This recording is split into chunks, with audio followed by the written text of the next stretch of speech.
Meine lieben Freunde, Schützen, Feuerwehrmänner und andere Bürger unseres Dorfes. Ich habe die angenehme Aufgabe, Sie recht herzlich zu begrüßen. Begrüßen. Ja, jetzt kennst du deinen Text schon langsam kennen. Jetzt könntest du deinen Text schon langsam kennen. Blödsinn. Sag mal halt, für was bist du denn da? Ja, für was bist du denn da? Anlässlich der Eröffnung unseres Radwanderweges. Ah ja, genau. Anlässlich der Eröffnung... Nein, ich habe die angenehme Aufgabe, Sie anlässlich zur Eröffnung unseres Radwanderweges recht herzlich zu begrüßen. Aha. Ich habe die angenehme Aufgabe, Sie anlässlich der Eröffnung unseres Radwanderweges recht herzlich zu begrüßen. Unser Radwanderweg ist zum Radwandern da, aber nicht nur für die Radwanderer, sondern auch für die Schützen, Feuerwehr. Also für die, gell? Für die Schützen, Feuerwehr und Gemeinderäte mit ihren Weibern. Frauen. Frauen heißt das, nicht Weiber. Ah ja, gut. Da kann ich wieder von vorne anfangen, oder? Ja, dann lernst du wenigstens den Text. Gut. Unser Radwanderweg ist zum Radwandern da, aber nicht nur für die Radwanderer, sondern auch für die Schützen, Feuerwehrmänner und Gemeinderäte mit ihren Frauen. Unsere Devise soll lauten, ohne Frauen sollst du keinen fahren lassen. Bravo, bravo!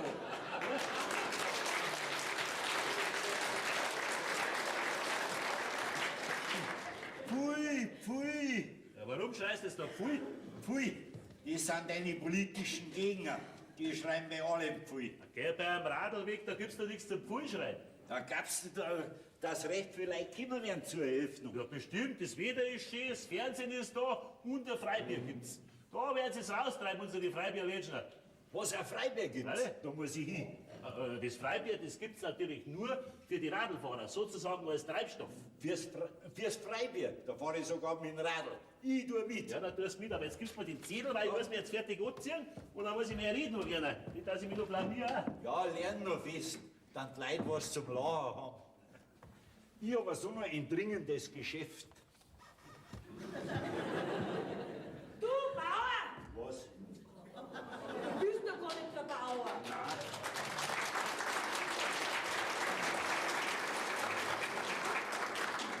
Sag einmal, wo ist denn der Bauer? Ich hab ihn doch gerade reden gehört. Ja, in seine Kammer ist er gegangen.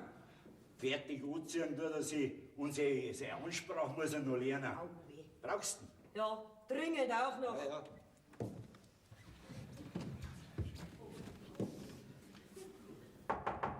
Ja, Bauer, was ist denn? geh, komm doch mal, ich hab was Dringendes mit dir zu reden. Herrschaftszeiten, was gibt's denn so Dringendes? Ich bin gerade beim Umziehen. Bauer, Was? heute sind's genau 20 Jahre, seit ich bei dir im Dienst bin. Und das ist so dringend. Das erst bei den nächsten 20 Jahren auch sagen können. Seit 20 Jahren mach ich dir jetzt schon Deppen. Na, meinst du, das habe ich vergessen? Aber da hab ich noch nichts gemerkt davon. Ja, weißt du schon, die Zeiten sind schlecht. Ja, die Zeiten sind bei dir schon seit 20 Jahren schlecht. Ja, aber jetzt sind sie noch schlechter geworden. Ja, bei mir sind die Zeiten auch schlecht. So. Ich wollte wegen meinem Lohn mit dir reden. Du, da wollte ich dir sowieso sagen, dass ich dir in Zukunft nicht mehr so viel geben kann. Was? Ja, ich hab mir gedacht, ich gebe dir um 100 Mark weniger. Ja, aber, Weil du aber so lang bei mir bist schon, gebe ich dir nur um 50 Mark weniger. aber das Weil geht ich doch so nicht. zufrieden mit dir bin, kriegst du von mir eine Lohnaufbesserung von 50 Mark. Na, was sagst du jetzt? Also jetzt kenne ich dich seit 20 Jahren. Gell? Aber mit sowas habe ich nicht gerechnet. Okay, jetzt mach keine Sprich, seid zufrieden mit dem. Notnickel, Nodiger, Was hast du gesagt? edler Wohltäter, Ah, dann hab ich doch richtig gehört, gell? Notnickel, Lintiger, Leitschinder, Sorfenfrisser, du Bürgermeister, du Politiker, du... Ausrangierter Casanova. Jawohl, du ausrangierter Casanova. Hast du was gesagt? Ich? Nein. Dann ist mir der ausrangierte Casanova selber eingefallen. Du sag mal, Arschler, was schimpfst du denn so auf die Tür? Die hat ja doch nichts da. Na, die Tür nicht. Du, aber dahinter ist einer, den am liebsten skalpieren möchte. Ah, gelassen doch leben. Er ist ja so nicht zu beneiden mit seinem Geiz. Wolltest wieder Gehaltsaufbesserung, gell? Ja. Und Peter, weißt du, was der gesagt hat? Weiß ich. Ich wollte dir schon längst wegen der schlechten Zeit um 100 Mark weniger geben, aber weil du schon so lange bei mir bist, kriegst du nur um 50 Mark weniger. Und weil ich immer zufrieden bin mit dir, gebe ich dir eine Lohnaufbesserung von 50 Mark. Ja, sag einmal, Peter. Ja, woher weißt denn du das? Du, hast du gehorcht? Nein, aber ich habe selber schon ein paar Mal nachgefragt um eine Lohnaufbesserung und habe die gleiche Antwort gekriegt. Ich sag's ja, so ein Leitschinder, so ein Leitausnützer, so ein gemeiner Du musst halt auch warten mit deinen Forderungen, bis der Bauer mal gut aufgelegt ist. Dann wird er schon was rauslassen. Peter, solange ich nicht, so alt wie ich nicht werde, dass ich das erlebt, dass der mal gut aufgelegt ist. Oh, das darfst du jetzt auch nicht sagen. Heute zum Beispiel ist er sehr guter Laune. Was, heut? Ja, heute. Was, du musst es auch verstehen mit dem Bauern. Du Urschel, ich werde dir sagen, dass du zu einer Gehaltsaufbesserung kommst. Was, Peter, das weißt du? Ja, dann sag mir's. Jetzt pass auf. Ja. Heute wird durch der neue Radlweg eingeweiht. Ja, und? Der Bauer ist sehr stolz auf seinen Radlweg. Ja, und? Ja, wenn du jetzt beispielsweise auch mitfahren darfst bei der Eröffnung mit dem Radl, Geh, du spinnst ja. was glaubst du, was der Bauer für eine Freude hätte? Und der Gehaltsaufbesserung stand nichts mehr im Wege. Meinst du wirklich? Aber wenn ich es dir sag, nur so geht's. Na, das geht nicht. Schau, Peter, erstens hab ich gar kein Radl und zweitens bin ich schon bestimmt 20 Jahre nicht mehr auf so einen Drahtesel gefahren. Geh, Urschel, nimm halt noch das Radl von der Monika. Was, musst halt ein bisschen üben. Da hinten, Stall, beim Misthaufen, da fällst du dann recht weich. Ja, genau das mache ich. Peter, ich danke dir schon für den guten Rat. Ja. Und wenn alles klappt, dann kriegst du von mir ein Back als Haback. Na, Oder eine Schachtel Zündholzl. Je nach Höhe meiner Aufbesserung. ui, da krieg ich nicht einmal ein einziges abbrennendes Zündhölzl.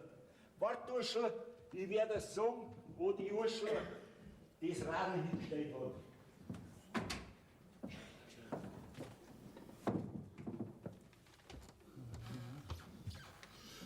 Anlässlich der Eröffnung, da... Schafft, aber bleib ich an der gleichen Stelle hängen, ich verstehe das nicht. Das kann ich mir nie merken. Ah, was, das lese ich vom Zettel, aber unser Bundespräsident, der liest ja auch vom Zettel runter. So, jetzt kann's üben. Ah, du bist schon fertig? Ja, ne? Gut schaust du aus. Gell? Naja, wie halt der Bürgermeister ausschaut. Du Bauer, ich hätte mit dir was Dringendes zu besprechen. So, was Dringendes. Herrschaftszeiten, heute will ja jeder mit mir reden. Ich hab keine Zeit, ich muss den Radlweg einweihen. Und wenn du vielleicht mehr Lohn willst, dann kann ich dir gleich sagen. Die Zeiten sind schlecht. Ich wollte dir schon um 100 Mark weniger geben, aber weil du immer so tüchtig bist, kriegst du nur um 50 Mark weniger und so weiter und so weiter. Ja, woher weißt jetzt du, was ich zum Sagen hab? Ja, weil ich das spreche schon ein paar Jahre her von dir und es wird sich ja nichts geändert haben. Oder willst du den Rudi mehr Lohn geben? Du, Rudi, die Zeiten, die sind wirklich schlecht geworden, gell? Ich will gar nicht wegen dem Lohn mit dir reden. Du willst nicht wegen Lohn mit mir reden. Ja, geh weiter, Rudi, dann sitzt die hier. Ja, dann sag mal, was dich bedrückt. Ich möchte aber ganz gern mit dir unter vier Augen reden. Ja, red's noch.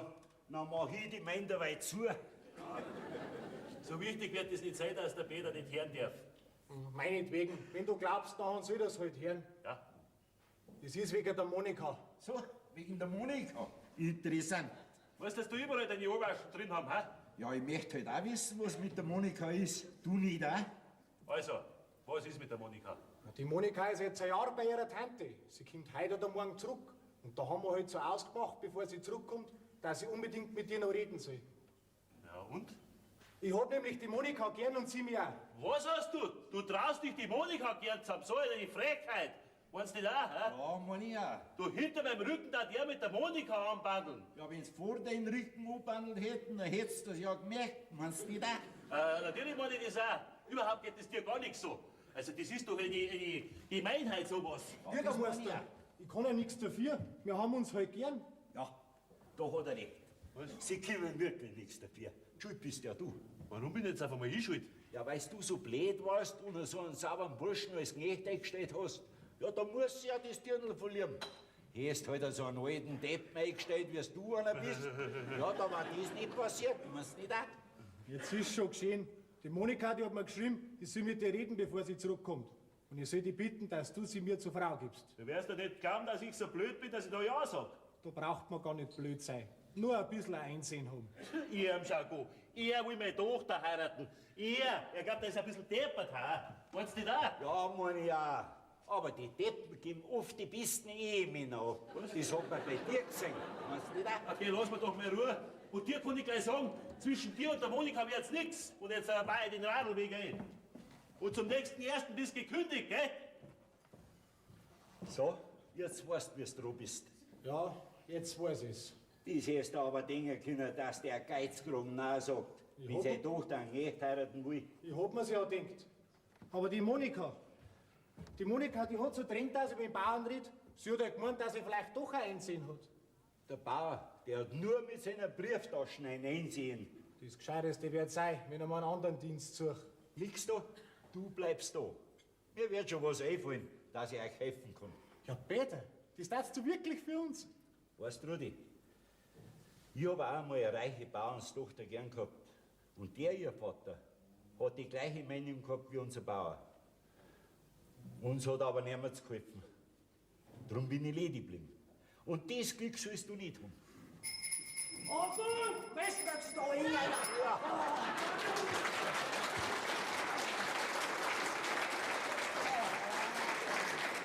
Wir müssen unbedingt hinten eine Luft reinpumpen, so kann ich nicht fahren. Ja, Urschel, wie schaust denn du aus? Gut, gell? Du hast ja mein Motorradhelm auf. Geh schneidig, wie der die Thurau. Weißt, ich fahr bei der Öffnung vom Radwanderweg mit. Und dann frage ich den Bauern gleich wegen einer Lohnerhöhung. Der Peter sagt, das hilft. So, meint der Peter? Ja. Da bin ich mir nicht so sicher. Aber probieren kannst du das ja. Du, Rudi, pumpt der Urschel eine Luft nicht, das schneit zum Startkind. Der Urschel? Nein, am Radl halt. Urschel, du musst nicht ganz tieri ans Podium steigen, gell? Und musst den Bauern wieder freundlich anlachen. Und wenn er fertig ist mit seiner Ansprache, dann gehst du hin zu ihm und sagst ganz laut: Bauer, stimmt das, was der Peter gesagt hat? Dass ich um 200 Mark mehr Lohn kriege? 200. Am Anfang werde ich ja nichts hören wollen. Aber du darfst nicht aufgeben, bis er Ja oder Nein sagt. So wie ich den Bürgermeister kenne. Wer da, und wo die Leute kurz dort stehen, laut und deutlich Ja sagen. Du, da hast so viel Zeichen, dass er nicht mehr zurückkommt. Na, was sagst du? Bin ich ein Politiker? Peter, du bist großartig. Ja. Ein Radikalkur, aber vielleicht hilft's. So, Urschel, Luft hast du nur. Und da wünsche ich dir gut Rat. Petri, Dank. Also auf in den Kampf um die Emanzipation. In welche Pension? Auf in den Kampf um die Emanzipation. Emanzipation heißt das, Urschel. Das weiß ich doch selber, was das heißt. Lohnaufbesserung. Ja.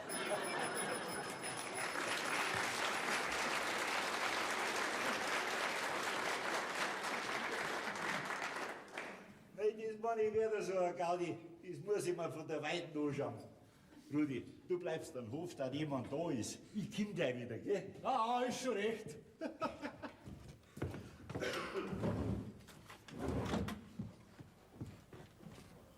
So, da. Jetzt schauen wir mal. Bayern München gegen HSV. Ah, das ist natürlich ein Einser. Nürnberg gegen Frankfurt. Das ist ein Nuller. Vielleicht mache ich einen Elfer. Da war er ein gemachter Mann. Und die Monika, die gehört mir. Stuttgart gegen Düsseldorf. Ah ja, das ist ein Zweiter. Bochum gegen der Rhein. Grüß Gott. Grüß Gott. Ist der Möselbauer nicht da? Nein, der ist ein Fahrradweg eröffnen. Ja, da kommt vorhin in der Früh nicht heim. Ja, das ist aber jetzt blöd. Was machen wir denn da? Warten. Ja, bis in der Früh. Nein, bis morgen Mittag. Weil bis der seinen Rausch ausgelaufen hat, da ist Mittag. Ja, aber wir können doch nicht bis Mittag warten. Also, das geht wirklich nicht. Nein, das geht wirklich nicht. Na, wart's, bis der Peter kommt. Der wird nachher schon einen Ausweg finden. Was, der Peter ist immer noch bei meinem Onkel? Ja, der wird bestimmt irgendeinen Ausweg wissen. Mei, kann ich vielleicht meinen Stefan irgendwo trockenlegen und füttern? Der wird bestimmt ganz nass sein. Ja, wo kannst du denn das machen? Aber weißt du was, geh doch in Bauern sein, komm mal rein. Ja, da hast du einen Platz Burg. Ja, dein Ruhe. Ja, da geht's bestimmt gut, gell? Ja, aber macht die Vorhänge zu, gell? Da braucht niemand zuschauen. Hast Angst, dass mir jemand was wegschaut? So, siehst du ein bisschen wieder da. Ja, aufwarten kann ich da leider nichts, ich bin ja nur der Knecht. Das macht nichts. Du meinst, dass jetzt die Vorhänge zugemacht hat? Musst halt nachschauen. Du hast recht, das ist eine gute Idee, das mache ich. Dreh dich um, ist mir lieber. Ah, du hast Angst, dass ich bei deiner Frau was sehe? Na ja. Habe ich dir nicht gesagt, du sollst die Vorhänge zumachen? Geh, Spinne! Jetzt mach die Vorhänge zu! Mach gescheiter die Tür zu, da zirkt's. Du willst, dass sich der Stefan erkennt. Nein, ganz bestimmt nicht. Na also. So, Rudi, unser weiblicher Tourer ist schon im Rennen. Ah, grüß Gott. Grüß Gott. Wer bist denn du? Ich bin der Kasper. So, du bist der Kasper. Ja, der bin ich. Ja, kenn ich dich. Nein. Auch nicht? Nein, aber meine Frau kennst. Ach so, die Frau kenn ich. Ja, die kennst. Ja, und wie heißt da die Frau? Die Dorothea Haller. Dorothea Haller. Nein, die kenn ich nicht. Freilich kennst das. So, die kenn ich. Oha. Die war doch früher da bei ihrem Onkel. Ja, die Doris. Ja. Ja, freilich, die kenn ich schon. Ja, warum hast du das nicht gleich gesagt? Dann hätten wir nicht so viel Riem brauchen. Damals hat's auch noch nicht Haller geheißen. Ja, wo ist jetzt die Doris? Und da kann man vom Bauern. Was? Im Bauern seiner Kammer?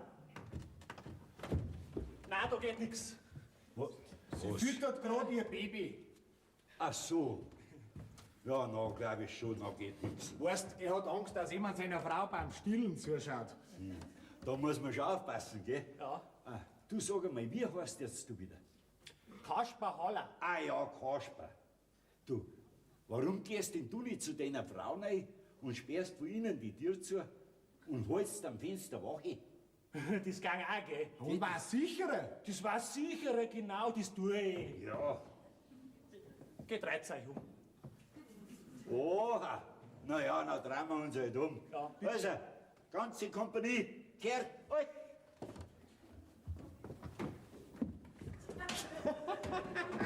Das ist ein komischer Heiliger, hä? Ja, die Doris hat mir schon geschrieben, dass er nicht der Allerschönste ist, aber ein seelenguter Kerl, gell.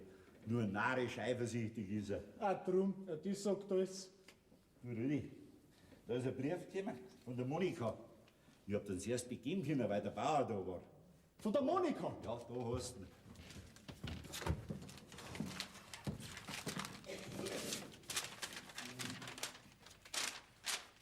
Lieber Vater. Ich bin ja kein Vater nicht. Na, der gehört nicht mir, der gehört der Bauern. Wieso?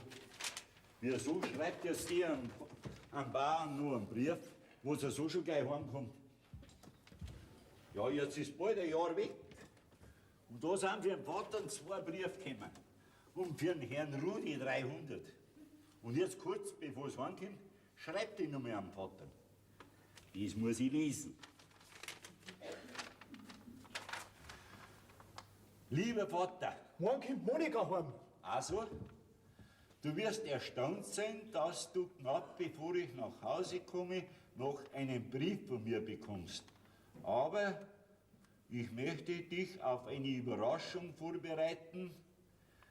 Ich komme nämlich nicht allein heim. Ich bring was Kleines mit. Nicht böse sein, Vater, aber es ist ein herziger Kerl. Ein herziger Kerl. Viele Grüße von deiner Tochter Monika. PS, beruhige dich wieder, Vater. Die Tante hat mir einen jungen Hund geschenkt und den bringe ich mit.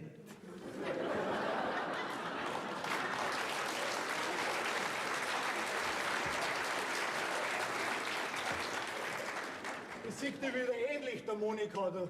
Du, den Bauern wird der Schlag treffen, bis der zu dem PS kommt. Na, da kannst du recht haben. Aber er braucht ja das PS gar nicht lesen.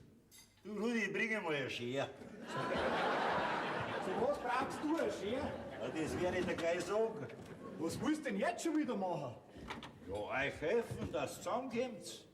Und ich hebe mal da dein Ski gerade runtersteigen kann.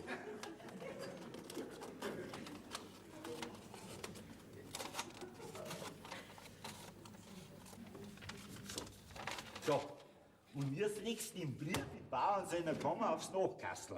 Mein Lieber, der wird reinschauen. Das war eh nicht gegangen. Ja, der Ja, grüß dich, Doris. Peter, grüß dich. Ja, dass ich dich auch mal wieder sehe. Ha? Freut mich. Na, wie geht's dir denn, ha? Ja, es geht ganz gut. Ja, gut schaut's aus. Ja, man tut, was man kann, gell? Ah, habt ihr recht viel Arbeit, ha? Ah, die Arbeit ist Nebensache bei Ach dir. so, ja. Ah, da schau her. Herrn Stammhalter habt's auch dabei. Ja, Ja, grüß dich, Birwi.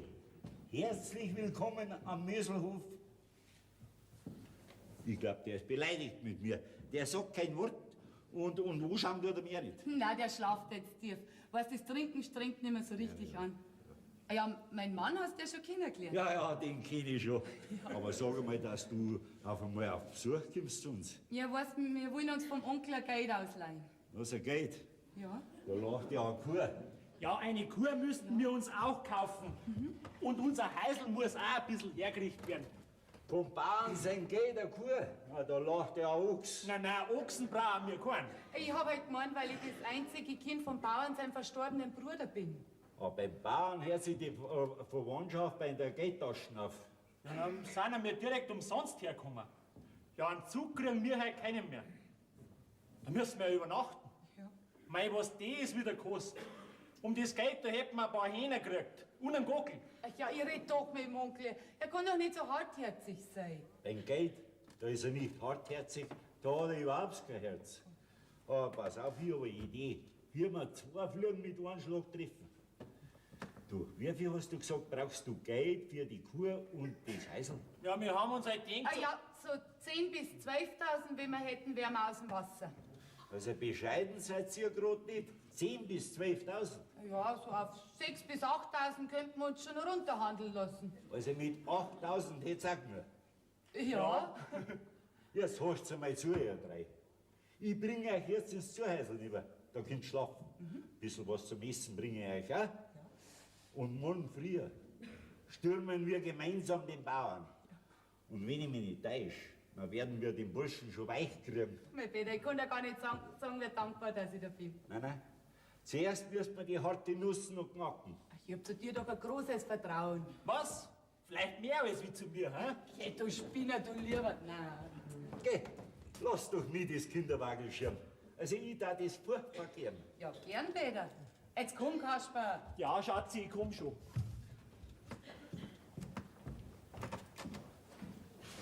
Wie hat die Monika geschrieben? Vater, sei mir nicht bes, ich bring was Kleines mit. Es ist ein herziger Kerl. Jetzt ist das Hascherl erst so kurz auf der Welt und wir müssen mit ihm schon die Leute ausschmieren. Aber was hilft's? Der Zweck heiligt die Mittel. Weißt du, wie? Früh übt sich, wer ein Meister werden will.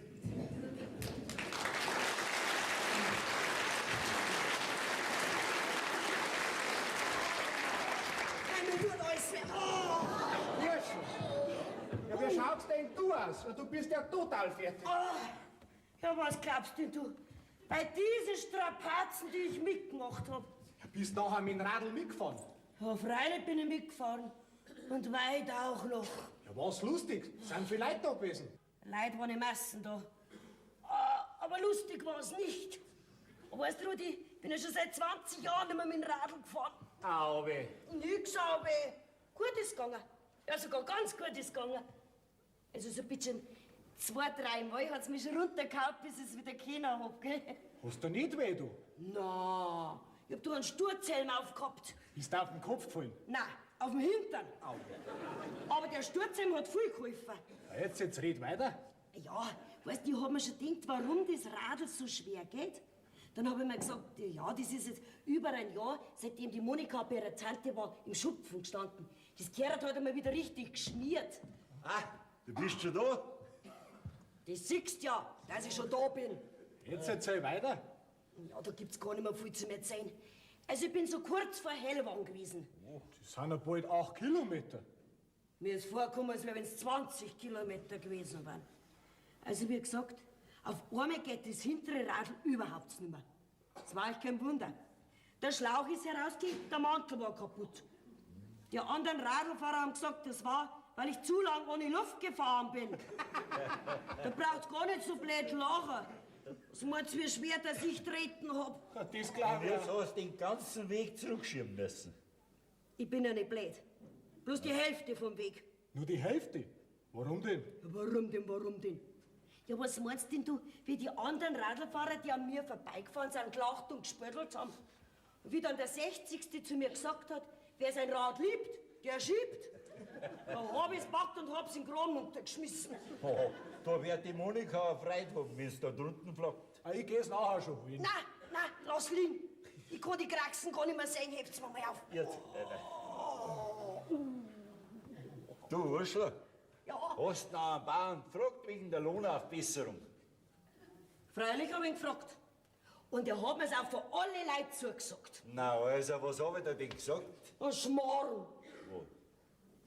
Wie ich endlich todmüde am Start und Ziel angekommen bin, hab ich den Bauer gesehen. Da hat er mich gleich zu den Tischen gerufen, weißt du, die was da auf der Wiesen aufgestellt haben. Und hat gesagt, was ist, Urschel, bist du müde? Dann hab ich gesagt, ja, Bauer, schon ein bisschen. Dann hat er gesagt, wartst mir gleich, ich geh gleich mit dir heim zum Abendessen. Dann hab ich gesagt, ja, aber Bauer, ich hab doch noch gar nichts gekocht. Du, dann schaut mich der Oberer krankes Kaibe und sagt, ja, meine liebe Ursel, wenn das so ist, dass dein Bauer nicht einmal ein Abendessen bekommt, dann ist nix mit der Lohnaufbesserung. Da müsste ich dich ja eigentlich entlassen. Ja, dann habe ich natürlich gleich gesagt, ja, aber Bauer.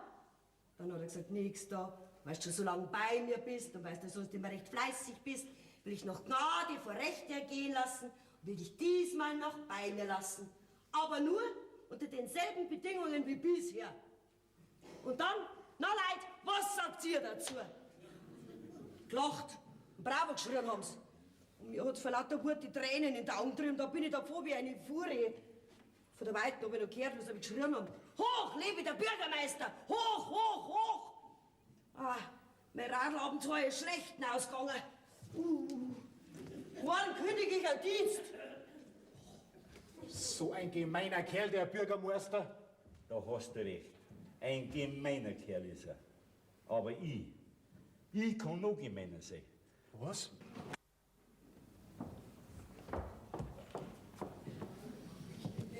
Weg den Quadratschädel auf. Ich will mein Dienstbuch und mein Lohn, ich geh. Vierte. Ich geh, hab ich gesagt. Und ich hab gesagt, vierte. Weg jetzt endlich den Herrn Bürgermeister auf. Ich will mein Dienstbuch und mein Lohn. Das hast du schon mal gesagt. Weg dann doch selber auf. Sag einmal, Peter, warum bist denn du so unfreundlich zu mir? Ich hab dir doch gar nichts da. Also seit 20 Jahren bin ich jetzt da im Dienst. Aber so eine Behandlung habe ich nicht verdient. Peter? Peter, wir haben es doch immer gut verstanden. Wenn du mir oft zum Narren gehalten hast. Aber ich war dir nie beleidigt. Peter, sei mir halt nicht mehr böse, weil ich gestern so grantig zu dir war. Ich bin ja gar nicht beleidigt. Ich will dich aber nur testen, ob du wirklich in den Zorn weggegangen wärst. Ja, du hältst mir ja schon wieder zum Narren. Du, jetzt reicht's mir. Geh zu, alte Rennradlerin. Sitz dich mal her zu mir. Ich hab mit dir was zum Reden. Ich muss gerade noch nach dem Bauern schauen, ob er noch schlaft. Da muss ich auch schauen. Mei, du, der lag drin wie abgestochene Sau. Ja, und pudelnackert. Das ist ja kein Wunder, Peter, kein Wunder. Der ist ja heute in der Früh wieder mit einem Mordsrausch heimgekommen. Ja, du Urschel, Hä? ich muss dir sagen, mit deiner Kündigung wird's nix. Ja, wieso denn? Ruhe. Die Kündigung wird zurückgewiesen. Grund, mangelnde Gründe. Naja, das werden wir dann schon sehen. Jetzt pass auf, Urschel. Ich versprich dir, dass du bis heute abends eine Gehaltsaufbesserung hast. Ja, du hältst mich schon wieder zum Narren, wie immer. Na, Urschel, diesmal ist mein heiliger Ernst. Dein Ernst? Ja. Was muss ich machen?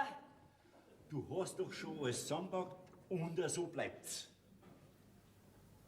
Eben nicht. Was heißt denn das? Eben nicht. Du hast doch dein ganzes Hab und Gut da drin. Eben nicht. Was?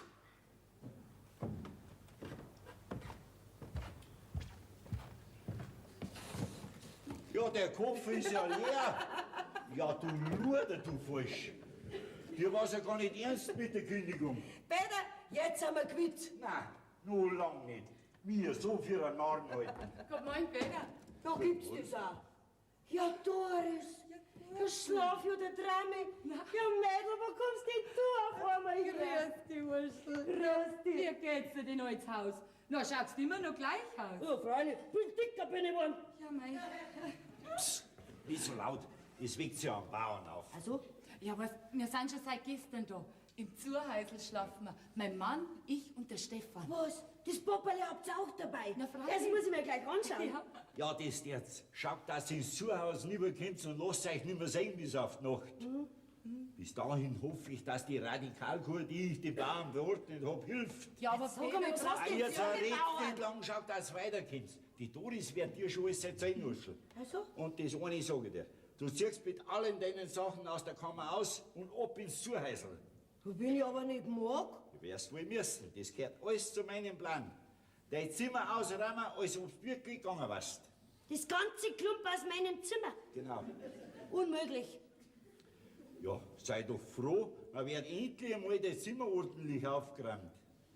Und jetzt marsch ab mit euch. Ja. Du, ich komm gleich lieber ins Zuhäusl und wenn der Rudi und die Moni da sind, dann macht man Lagebesprechung, gell? Jetzt ab mit euch zwei. Bis Mittag könnt ihr euch noch frei bewegen da am Hof. Aber wenn der Bau auf ist, gell, dann steht's unter Quarantäne. Wo stehen wir? Unter der Antenne? Unter der Quarantäne. Unter der Quarantäne? Ja. Da bin ich ja noch nie gestanden. Ah, jetzt geht's wieder.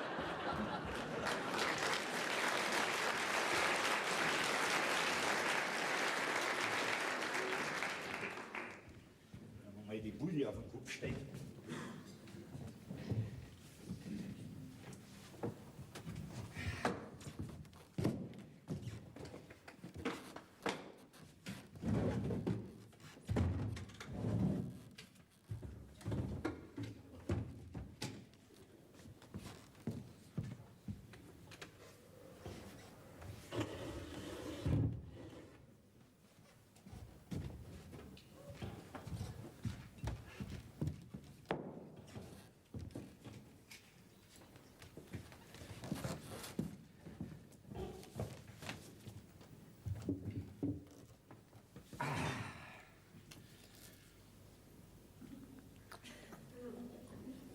Oh, Blutsack.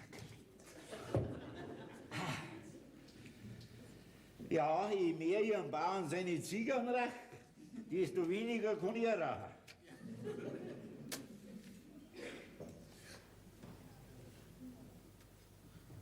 Ja, was tut man nicht alles? Für die Gesundheit von seinem Brotgeber. Grüß dich gut. Der wird dreh schauen, wenn ihr da reinkommt. Aber er will's ja nicht anders. Guten Morgen, Peter. Guten Morgen. Du sag einmal, wo ist denn meine Frau? Sie hat gesagt, sie holt eine Milch für den Stefan und jetzt kommt's nimmer. Ja, das gibt's doch nicht. Muss denn die Kuh erst melken? Also kaum lässt man so eine Frau 5 Minuten allein, schon macht's Dummheiten. Das ist doch zum Verzweifeln. Jetzt schon da. Die Doris ist mit der Urschel in ihre Kammer gegangen, weil sie ein Drogenheft. Weil die Urschel auch ins Zuhause lieber siedelt. Vorläufig. Ja, warum sagst du denn das nicht gleich? Da lässt er mir eine Ewigkeit meine Frau suchen.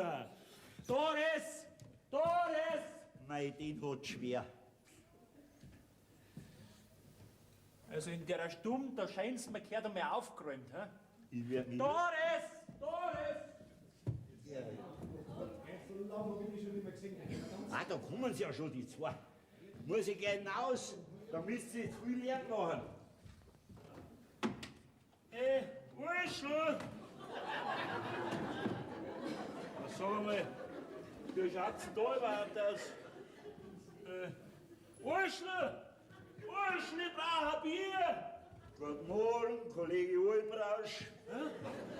Dass du schon auf bist? Ich bin nicht auf, der Durst hat mich aufgepickt. Mir staubt's aus dem Maul raus.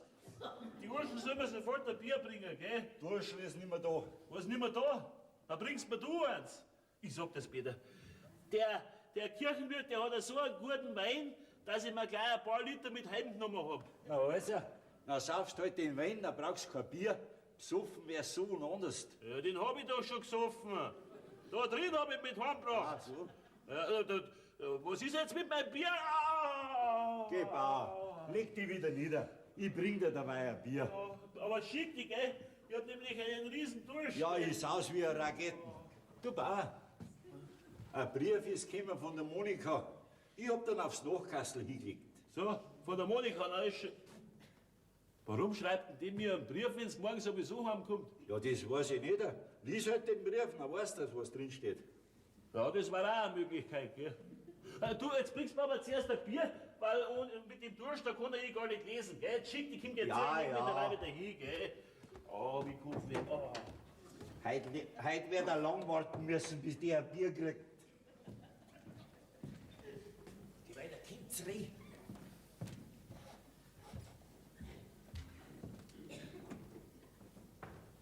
Peter, ist der Vater schon auf?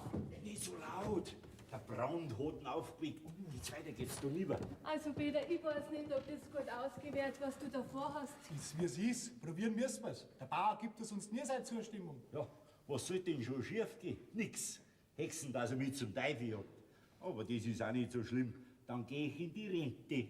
Ja, aber Peter. Jetzt sag einmal, Monali, willst du wirklich und wahrhaftig den Rudi heiraten? Ja, Peter, von ganzem Herzen. Und du, Rudi? Kein andere kommt für mich nicht in Frage. Na also, was bleibt mir doch noch anderes übrig?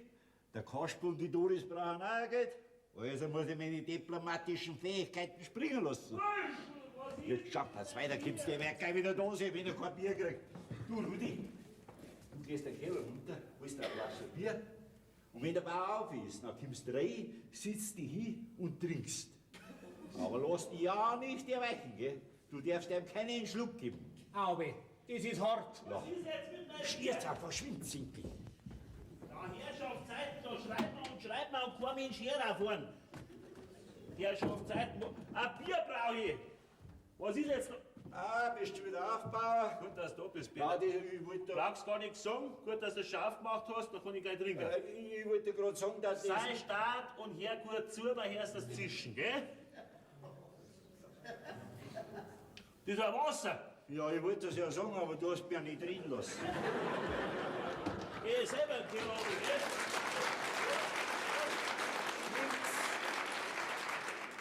Im Keller ist kein einziges Flaschel Bier mehr.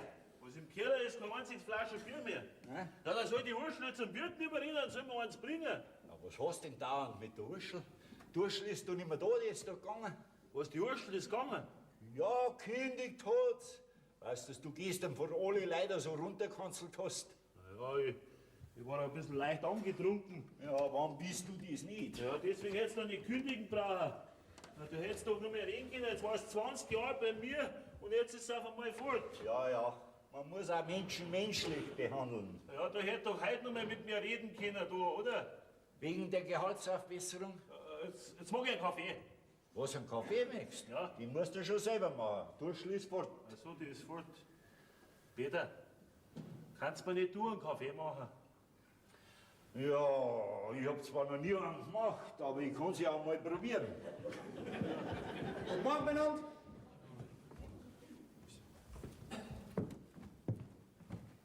Oder Mahlzeit, Schwiegervater. Ja, gib ihm auch gleich einen Schwiegervater. Der hat ein Bier. Wo hast denn du das Bier her? Kauft. Glaubst du, ich hab das gestohlen? Hast du für mich keins? Nein, das war das Letzte. Na, geh selber hab ich zu Wirt, dann hol mir eins. Aber Bauer, doch nicht in der Unterhosen. Ach so. Das taten sich doch die Leute denken. Da ist der Kaffee. Hoffentlich ist er gut. Das ist schnell gegangen. Ja, du kannst wieder an die Arbeit gehen. Da liegt noch ein ganzer Haufen Arbeit, was mich nie schon nichts tut. Wieso soll ich arbeiten? Du hast mir ja gekündigt. Prost, Bauer. So, jetzt geht die auch noch. Naja, Oh, ist der Kreisel. Da sind ja ganze Boden drinnen.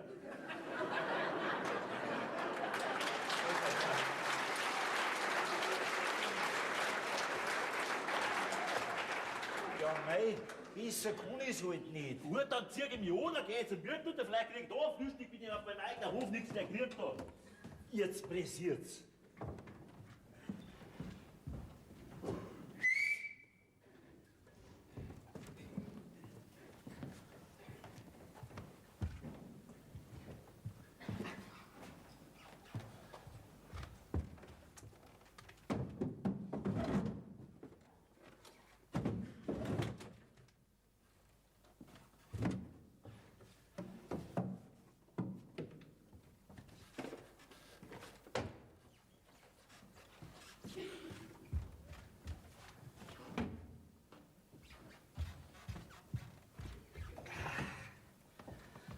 Oh, ja, schon.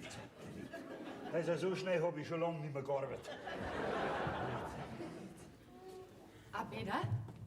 So, da hast du jetzt meinen Kleinen. Pass aber gut auf ihn. Ich schau dann schon ab und zu beim Fenster rein, ob alles gut geht, gell? Lass dich aber ja nicht sehen, gell? Sonst ist alles verpatzt. Ja, ich pass schon auf, gell? So, Kleiner, jetzt macht das auch gut. Jetzt kommt alles auf dich an, ob du den Stuhlschädel weich kriegst. Ja, ich daheim nichts zum Frühstück gekriegt, geh zum Frühschoppen, ist auch recht.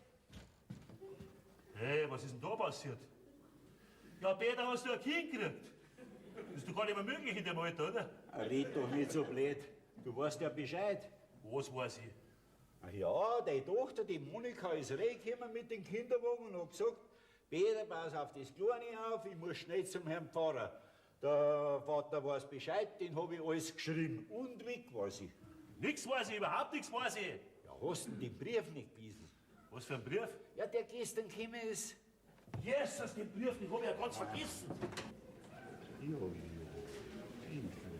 So, lieber Vater, das ist mir so wichtig. Du wirst ja sterben. Was ich mitbringe? Ich bringe etwas Kleines mit heim. Ja, das Laustirn und bringt mir ein lediges Kind ins Haus. So eine Schande, so eine Blamage. Geh, wie du Staat. Du musst halt auch erst gewinnen an die laute Stimme von deinem Großvater. Was hast du gesagt, Großvater? Ja, nachher, da war das da drin, mein Enkel. Ja? Mei, schau, wie er drin liegt. Wie ein Engel schlaft er, gell? Aber den Rudi werde ich mal verzeihen, das sag ich dir, du, gell? Und du kannst doch nichts dafür, du armes Haschall, du armes, gell? Und das Laustirn, das hau ich aus dem Haus, gell? Schau dir den einmal genau an. Ich glaub, der schaut mir gleich. Meinst? Schau dir mal genau an, der schaut mir gleich. Ja, da hast du recht. Der hat gleich weniger Haar wie du am Kopf. Na, dummer Lali, dummer. Aber den Laustirn, dem werde ich was verzeihen, da wirst du schauen. Das Hascherl schlaft doch, du wiegst das ja auf. Dem Laustirn werde ich was verzeihen, da wirst du schauen. Weißt du was? Ich bring jetzt das Hascherl in die Küche aus, da hat er seine Ruhe. Was merkst du in der Küche draußen? Mein Enkel, wenn mir das, der schlaft bei mir in der Kammer drinnen, gell? Einen Moment, gell? Nicht so laut, der schlaft doch, pass halt auf, unser. Ich muss zuerst die Fenster aufmachen. Bei denen Alkoholausdünstung, da kriegt er das Hascherl einen Rausch. Der wird bewusstlos.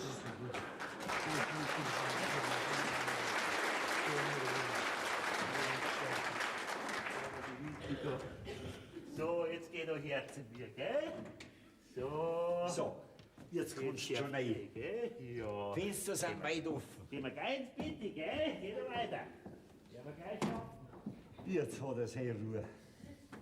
Aber der Monika, du, der werde ich was verzeihen, da wirst du schauen, du. Ja, ich sage Aha. ja, wenn am Herbst nicht die Bürgermeister wollen waren, dann war es ja nicht so schlimm. Aber so, Jesus, das auch noch, gell? Ja, was machen wir denn jetzt? Wo ist denn die Monika? ja, zum Pfarrer ist gegangen. Was zum Pfarrer? Die wird doch nicht, um Gottes Willen. Nein, einen Brief muss er abgeben von einem Amtskollegen von Straubing. Von Straubing. Ja. Gott sei Dank, ich hab mir schon gedacht, die sagt der Pfarrer alles wegen dem Kind. Nein, die Monika wird schon zuerst mit dir reden wollen. Sag mal, was läuft denn da hinter mir nach? Ja, dass ich gleich da bin, wenn du mich brauchst. Ach so. Und? Was machen wir jetzt? Ja, was macht man jetzt?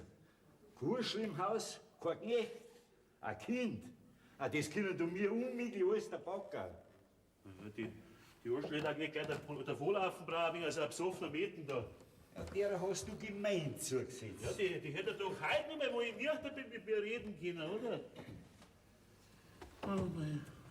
Ich hätte eine Idee. Ja, dann red halt. So viel ich weiß, ist die Urschel, bis der Abendzug geht, bei ihrer Freundin beim Kramer. Ja. Weißt du was? Schreib ihr halt ein paar Zeilen, sie soll wieder zurückkommen.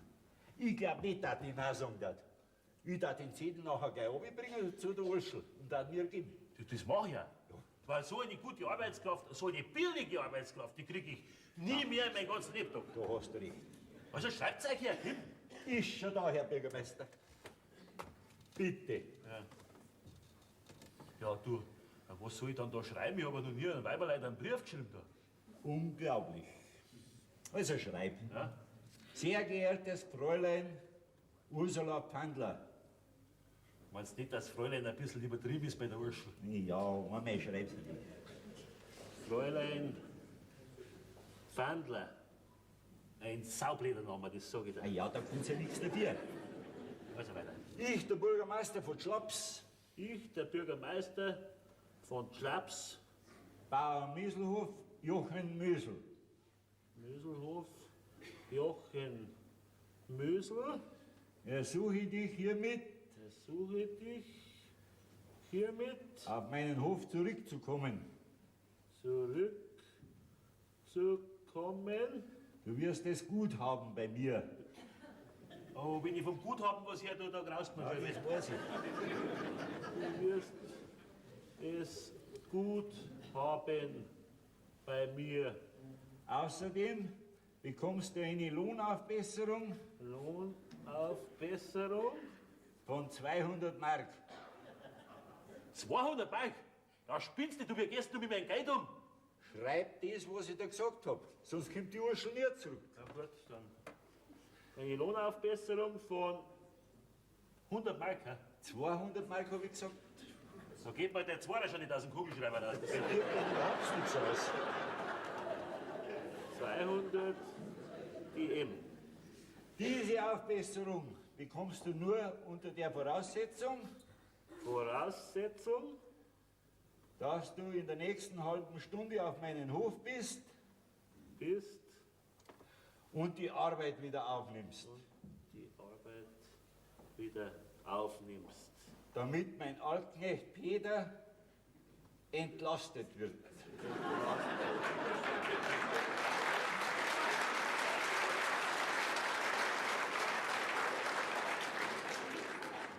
Sag mal, wechselst du überhaupt nichts mehr da? Ich tue jetzt noch genauso viel wie du. Ah, das ist wenig, da braucht man noch jemand. Aber was muss Jetzt musst du unterschreiben gehen. Ich unterschreibe als Zeuge, gell, ja. Ja, das, bei dir ist man nie so sicher. So. Und jetzt sause ich gleich mit zu der Urschel. Obi. Du passt auf deinen Enkel auf, Mach gell? ich, ja. Ich schick dir die Monika gleich. Wen schickst mir du? Die Monika? Ja, ich schick dir die Monika gleich, wenn ich sie. Auch was mir gerade noch eingefallen ist. Wir müssen eine verlässliche Person finden, die den Enkel in Pflege nimmt, bis die Bürgermeisterwahlen vorbei sind. Und bis die Geschichte mit der Moni und dem Rudi geregelt ist. Es wird halt schwer sein, einen schweigsamen Menschen zu finden. Es müsste halt ein Verwandter sein.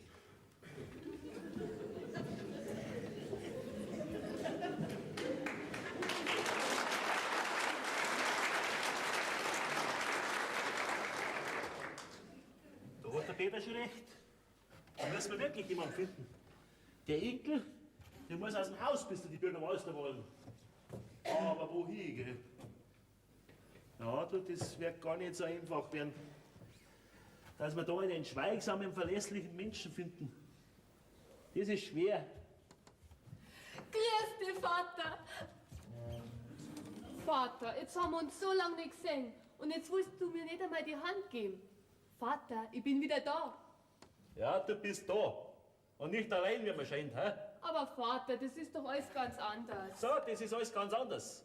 Und dass du einen Rudi gern hast, das stimmt wohl nicht. Doch Vater, ich hab den Rudi gern. Und ich kann ohne ihn gar nicht mehr sein. So, und das Haschall da drinnen, das existiert für dich gar nicht.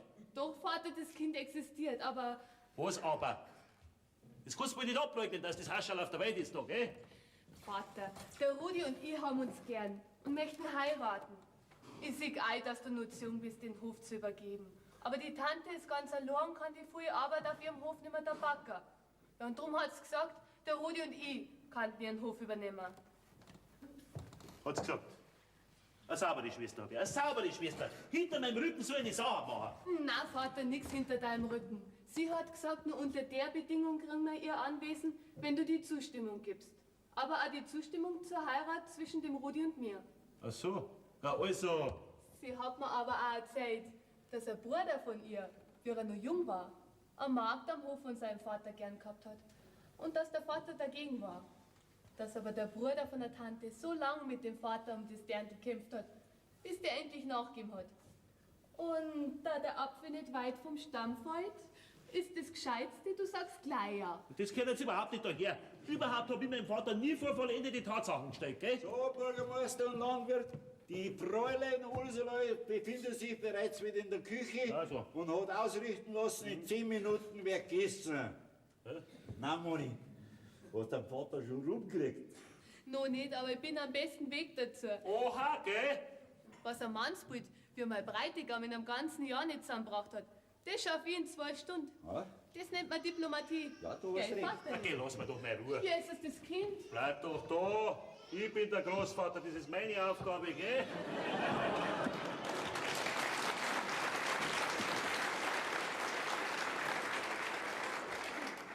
Na, wie läuft's? Hast du den Vater schon so weit? Noch nicht, aber das ist nur noch eine Frage der Zeit. So, jetzt können wir dann gleich essen.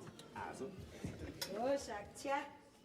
Ich kann's euch gar nicht sagen, wie mich freut, dass ich wieder in meiner Küche arbeiten darf. ja, weil es um 200 Mark mehr gibt, gell? Ohne Geld keine Musik. Oh ja, ich bin auf alle Fälle noch mit. Du, wo ist denn der Rudi? Im Zuhäusl. Geh, holen ihn. Er soll zum Essen kommen. Ist gut. Jetzt ist auch ein Stabuli. Peter, was soll ich machen? Der Peter. Ich wollte dabei jetzt. Ja, vielleicht hat er Hunger. Ah, geh weiter, Firma. Jetzt wart nur, dieser Durschel bringt das Essen gleich. Okay, der kann doch nicht das gleiche essen wie mir. Nicht? So, dann schaut ja das schon mal zu. Ja, das mach ich aus Kind. So, Bauer, gib mir her, der gleich trocken liegen und futtern, gell? Mein Gott. Du Urschler, Ja, die beobacht, dass er nicht erschrickt, warum? wenn er die sieht.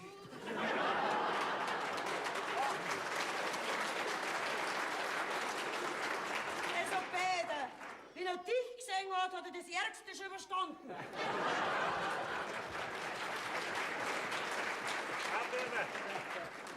Direkt schön, wenn jemand da ist, der wo einen rausgibt. Ja, lustig, gell, lustig, ja. Ja, jetzt geht's weiter, sitzt euch hier, da wir essen können.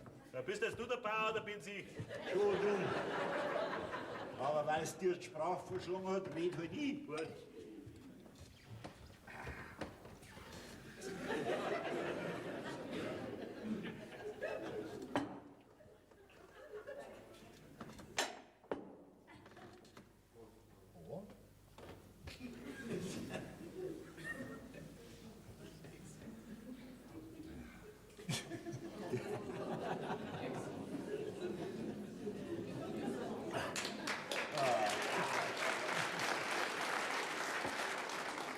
Einschenken. Jawohl.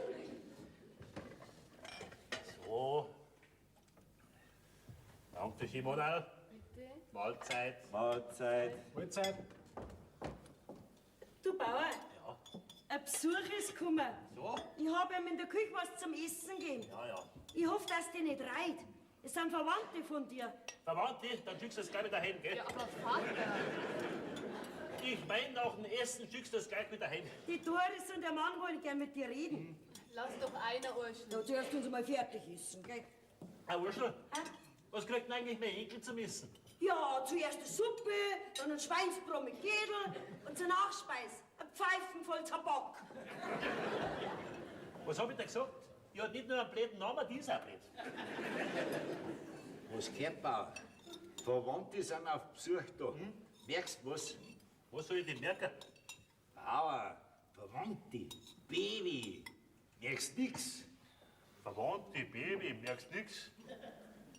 Ah, jetzt geht mir der Licht auf, ja. Der Herr gibt's den Seinen im Schlaf. So ist es, geh noch weiter, brauchst keine Angst haben. So, da ist deine Verwandtschaft, Bauer. Ja, grüß dich miteinander. Grüß dich, Onkel Jochen. Ja, da ist, grüß dich gut. Grüß dich. Was führt denn die zu mir her? Das ist mein Mann, wollte Das ich ist dein nur Mann. bemerken, gell? Wegen was bist denn da? Ja, wir brauchen halt jetzt, weil wir ein kleines Kind haben. Was, ihr habt auch ein kleines Kind? Eine sehr fruchtbare Familie habe ich, ja. Ja, und wo habt ihr denn das Kind? Draußen in der Küche. Ja, weil wir jetzt ein kleines Kind haben. Und uns allerhand anschaffen müssen. Ob du uns nicht vielleicht... Also ein bisschen ein Geld leihen könnt. Ja, damit wir unser Kur dazu kaufen und unser Häusl ein bisschen herrichten könnten. Ein Geldbranze, sozusagen. Ja, Onkel Jochen, wenn das möglich wäre. und du nicht so geizig bist, wie die Leute immer behaupten. Bursche, Ja, wo ist denn eigentlich mein Enkel? dein Enkel in der Küche. In der Küche? Was macht er denn in der Küche? Ja, der ratscht mit dem anderen Baby. Ja, da bringst du die zwei Babys jetzt da rein, dass sie da bei der Familie dabei sind, dann können sie da ratschen, gell? Alle zwei. Ja, freilich alle zwei. Auf einmal. Erst du Ja, Herr Politiker, ist recht. raus. Also. Jetzt will ich euch einmal was sagen. Die Zeiten sind schlecht, ich wollte schon längst um weniger Lohn geben, aber weißt Sag du... einmal, spielst du du? Ich nicht, aber du... Was? Du auch nicht, wollte ich sagen. Ausreden lassen. Bauer, schau mal her, da ist jetzt dein Enkelkind. Geh her zu mir, ja. Ein schönes Kind, gell? Ja, ist ja auch mein Enkel, gell? Aha. Also, ihr zwei braucht ihr Geld. Jetzt will ich euch einmal was sagen. Ja, glaubt's nicht ihr, dass ich eine Bank bin? Dass ich mehr Geld zum Verleihen hab, ha? Bauer, Verwandte, Baby, aufkommen. Was? Ich mache jetzt folgenden Vorschlag. Also, die Doris und ihr Mann schlafen im Zuhäusler, weil heute können sie ja nicht mehr heimfahren.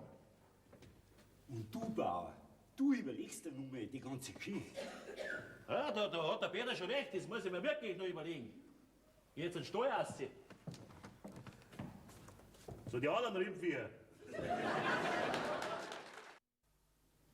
Also Peter, das verstehe ich nicht. Du meinst also, ich soll das meinen Enkel, der Doris und der Kasper in Pflege geben, bis die Geschichte mit dem Rudi und der Monika geregelt ist? Ja, und wenn die zwei verheiratet sind, dann holst du das Kind wieder zurück und sagst, das ist ein Waisenkind, das keine Eltern mehr hat. Und du nimmst es an Kindesstatt an. Eigentlich gar keine schlechte Idee. Die kann von mir sein. Ist aber von mir. Aber ich glaube nicht, dass die Monika das Kind aus dem Haus gibt. Das glaube ich schon. Lass mich nur machen, ich rede mit der Monika. Nein, mit der Monika, da rede ich schon selber, gell? So, geh weiter, Bauer. Jetzt gib mir dein Enkelkind, wird gleich trockenlegen und stillen. Was stillen, du?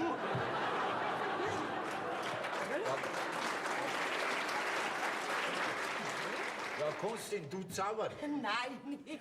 Ich hab natürlich gemeint, die Doris werden stillen. Ich wollte sagen, die Doris wird mir dann helfen, dass ich ihn still bringe, wenn er bläht.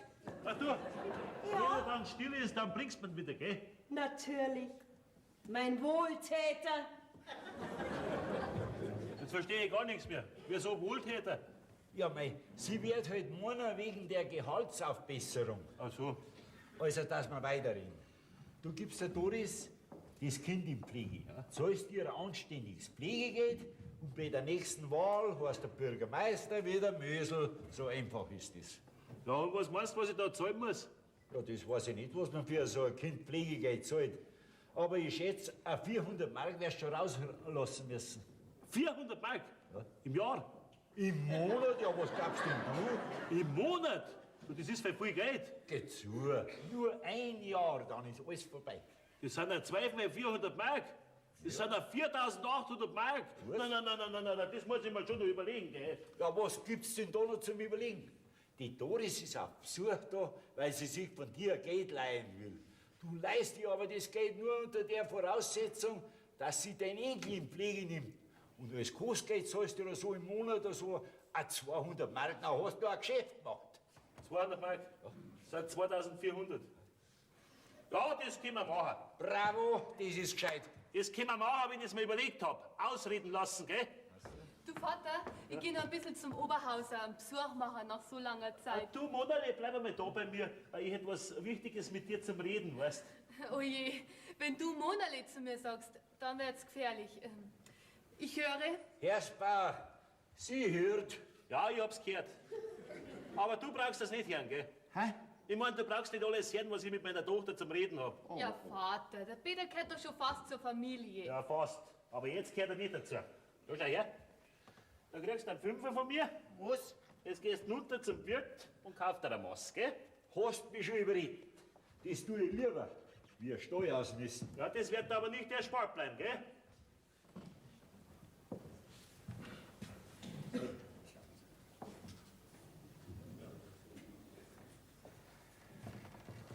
Frecher Fratz, frecher.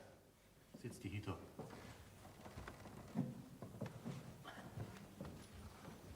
Ich glaube, wir zwei haben einiges zu besprechen. Also, du willst unseren Rudi heiraten. Ja, Vater, ich möchte den Rudi heiraten, weil ich ihn von ganzem Herzen gern hab. Ja, was gefällt dir denn an dem so? Ja, alles. Schau, ich weiß ja nicht, was der Mutter an dir gefallen hat. Du, gell? Ein bisschen mehr Respekt, wenn ich bitten darf. Ich mein's doch nicht so, das weißt du, Vater. Bist du einverstanden mit dem Rudi? Ja, wie lange kennt ihr euch denn schon? 5 Jahre? 5 Jahre? Ja, das ist lang. Davon 2 Jahre sehr gut. Aha, 2 Jahre sehr gut. Naja, meinetwegen, der Rudi ist ein fleißiger, ehrlicher Bursch, das wird einmal ein guter Bauer. Vater, soll das heißen? Das soll heißen, dass ich einverstanden bin. Weil wenn ich Nein sage, nutzt ja auch nichts. Vater, du bist der Beste, der Liebste, der einzigste Vater der Welt. Ja, ich weiß. Aber jetzt haben wir noch was zu besprechen. Wegen deinem Kind. Ja, das wirst du auch sehen, dass das Kind doch nicht auf dem Hof bleiben kann.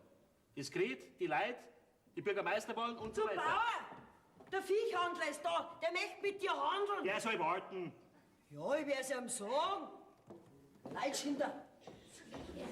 Vater, die Doris und der Kasper wollen doch ein Geld von dir leihen. Leistest du einer? Ich hab mir zwar geschworen, dass ich nie mehr Geld herleihe. Aber Aber, bei der Doris muss ich wohl auch Ausnahmen machen. Sie ist ja schließlich die Tochter von meinem verstorbenen Bruder.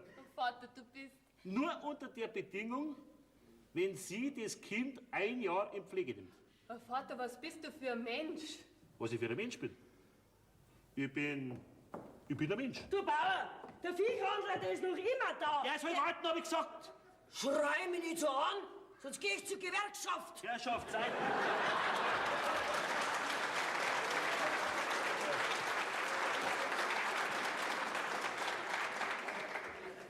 Vater, ich muss dir was sagen. Ich hab dir doch einen Brief geschrieben. Ja, und was für einen? Ja, den. Der hat aber nur einen Nachsatz gehabt. Und den hat der Peter weggeschnitten, weil er mir helfen wollte. Den Nachsatz. Und was ist in dem Nachsatz drin gestanden? Du Bauer, der Viehhandler, der schafft du einer. Ich weiß, er soll warten. Also, jetzt sag mal, was in dem Nachsatz drin gestanden ist. Ungefähr so. Beruhige dich, Vater. Die Tante hat mir einen jungen Hund geschenkt und den bringe ich mit. Du Hundling, du. Ach, so ein Hundling. Aber Vater, ich hab ihn doch gar nicht mitgebracht. Ja, ich war doch nicht den Hund, ich war der Peter. Ach, so ein Hundling. Das Hundel, das mir die Tante geschenkt hat, das hat so gejammert, wie ich mit ihm weggegangen bin, dass ich es einfach nicht übers Herz gebracht habe. Jetzt hab ich ihn halt dort lassen. Und wem gehört das Kind? Der Doris und am Kasper. Die sind gekommen, weil sie sich wirklich ein Geld leihen wollen. Ja, und da ist dem Peter die Idee gekommen. Du Bauer, der Viehhandler. Der Viehhandler ist da und wartet auf mich, er möchte mit mir handeln, ich weiß jetzt schon. Na, jetzt ist er nicht mehr da.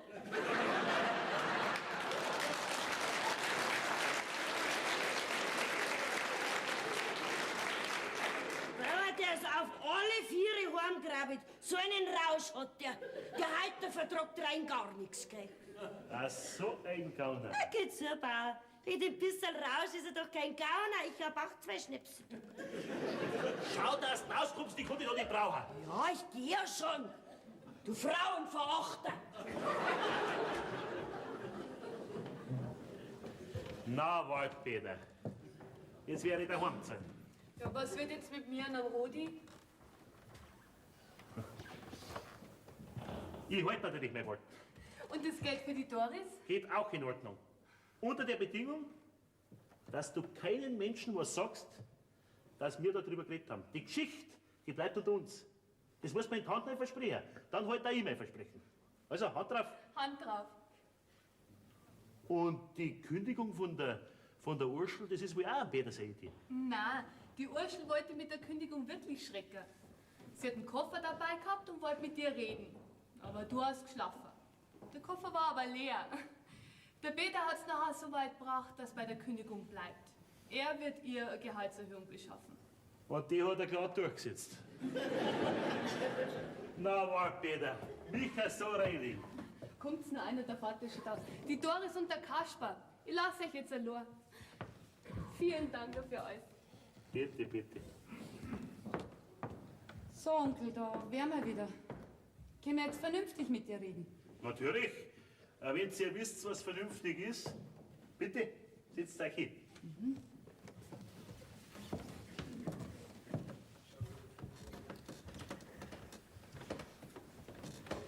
Geh weiter, lass dir mal anschauen. Du.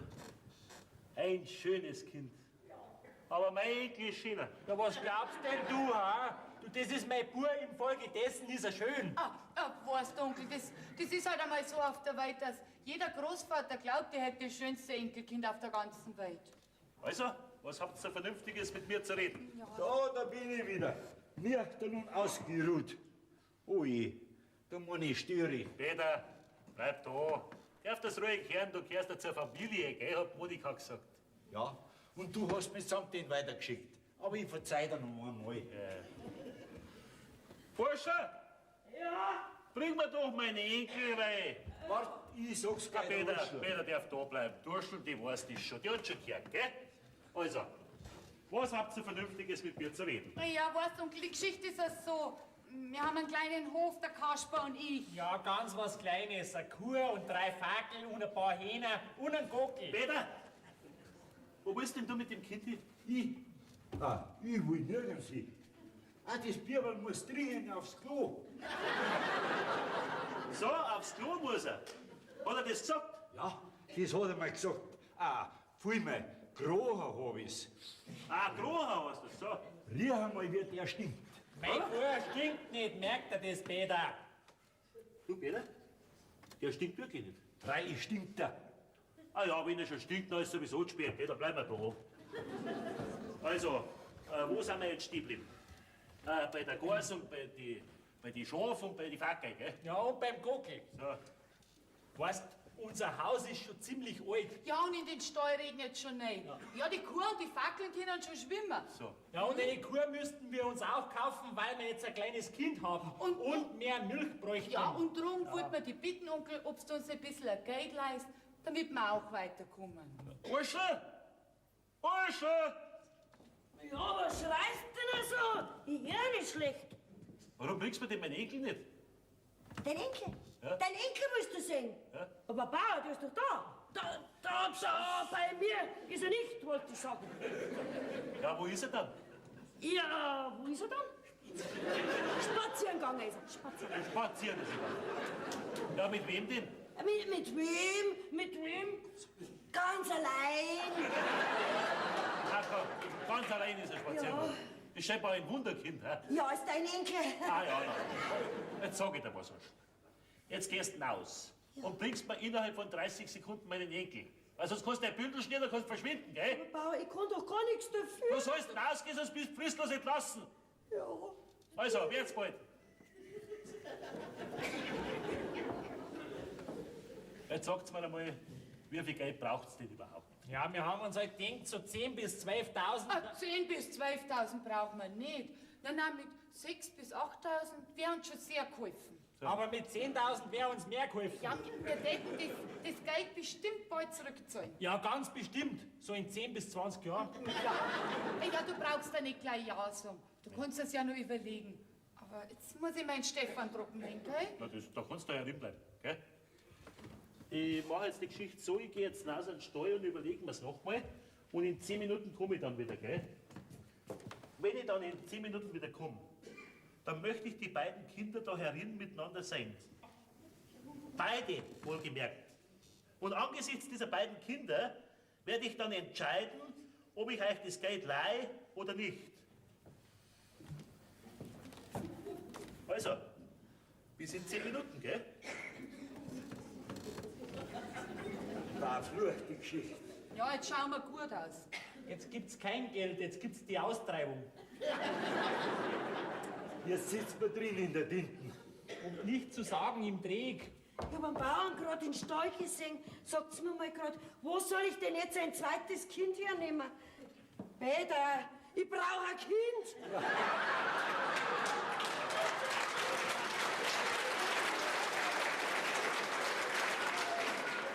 Lass doch halt eins machen. Ein blöder Aff.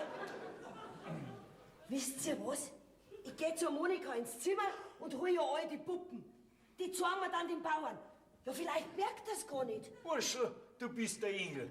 Lass dich busseln. Aber gern, Herr Peter. Ja, das ist die Idee. Wir legen die Puppen von der Monika in den Kinderwagen rein und euer Kind dazu. Vielleicht haben wir Glück und er spannt nichts. Dann werden wir gerettet.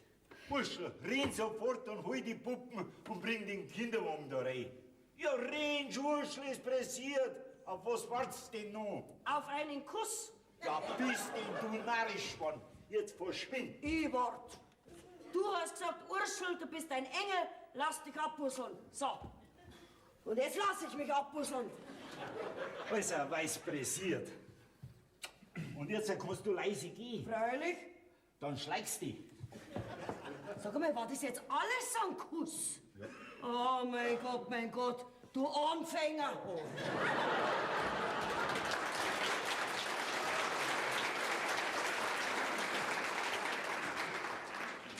Ja, glaubst du nie, dass sich der Onkel von einer Puppen hinters Licht führen lässt? Ja, der, wenn's merkt, dann kriegen wir kein Geld und die Monika einen Rudi. Schlimmer kann es nicht mehr kennen. Wir können nur mehr hoffen. Ja, wieso? Da schaut her, da ist jetzt das Kinderwagen und da ist Puppen. Ja, das Herz. So, und was macht man jetzt? Ja, du gehst jetzt in den Küchenhaus und schaust, wann der Bauer kommt. Und dann rufst du uns. Mein Gott, was würdet ihr machen, wenn ihr mich nicht hättet? Ja. Jetzt geht's weiter, der zeigt ein Kind da rein. Und die Puppen legen wir dazu. Ein bisschen seitwärts, sonst hat er ja nicht mehr Platz. Jetzt mach ein bisschen Platz da. So. Jetzt können wir nur mal hoffen, dass er nichts merkt. Aber das eine sage ich euch, gell, wenn das mit meinem Burm nicht klappt, dann sage ich dem Bürgermeister die Wahrheit. Na, Kasper. Ich sage ihm die Wahrheit, habe ich gesagt. Nein, jetzt beruhig dich. Es wird schon alles klappen. Die Hauptsache ist, dass wir das Geld durchkriegen. Genau. Du, passt auf, der Bauer kommt. Was? Das sind aber kurze 10 Minuten. Oh, Himmelvater, lass uns jetzt nicht im Stich. Na, sind die beiden Kinder da? Ja, Bauer. Was sagst du? Ja, Bauer? Ja, da schau her, wie es brav drinnen liegen und schlafen. So, dann zu euch zwei. Ja, Onkel. Ja, Onkel. Tante. Bürgermeister. Also,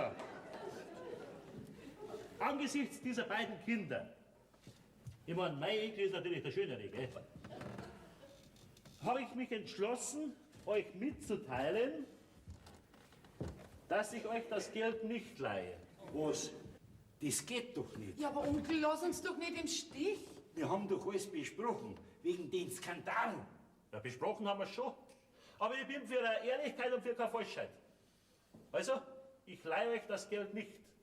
Ja, damit müsst ihr euch abfinden. So, jetzt wissen wir's. Alles umsonst, das haben wir gleich im. Das gibt's ja nicht. Der Rudi kommt aufs Haus zu. Lass uns in Ruhe. Es muss schief gehen. Du, Peter, jetzt willst du in den Spiegel schauen. Du hast bestimmt einen Zwillingsbruder, ha? Warum? Weil einer alleine nicht so blöd schauen kann. Ach, jetzt.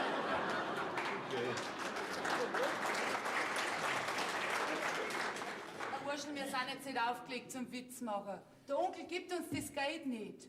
Was nicht? Nein, nicht. Ja, Doris, deswegen brauchst du nicht gleich so traurig sein. Weißt du was? Ich geb dir alles, was ich mir erspart hab. Ich glaube, das sind 371 Mark und 52 Pfennig. Bist ein lieber Kerl, Urschel, aber heute dein hart erspartes Geld. Ja, wird schon gehen. Müssen wir halt noch ein paar Jahre warten. Aber der Onkel soll von nun an mein Kind in Ruhe lassen, gell? Ja, was ist denn da los? Seid ihr auf einer Beerdigung? Geht seid doch lustig heute. Die Welt ist ja so schön. Bringt zwar meine Enkel in Kammer nicht. Rudi, gut, dass du da bist. Mit dir habe ich gleich was zum Reden. Ich muss dir leider sagen, dass zwischen dir und der Monika nichts wird. Ja, aber. Nix aber. Urschel, dir kann ich mitteilen, dass ich dir leider die Lohnaufbesserung von 200 Mark nicht geben kann. Aber ich hab's schriftlich. Es ist mir wurscht. Kannst dir aufs Gericht gehen. Aber da wirst du nicht mehr alt werden bei mir. Ja, aber. Nix aber. Die Geschichte bleibt genauso, wie wir es ausgemacht haben. Und jetzt bringt's mir da meine Enkel in die Kammer rein, gell? Und dann möchte ich mehr Ruhe.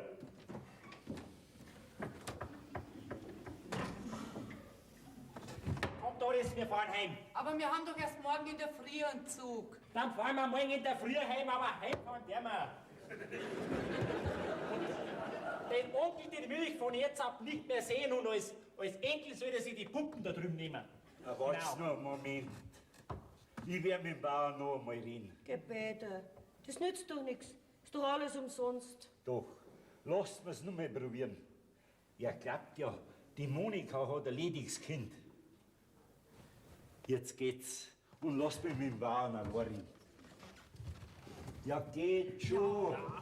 Ich werde die Sache schon in Ordnung bringen.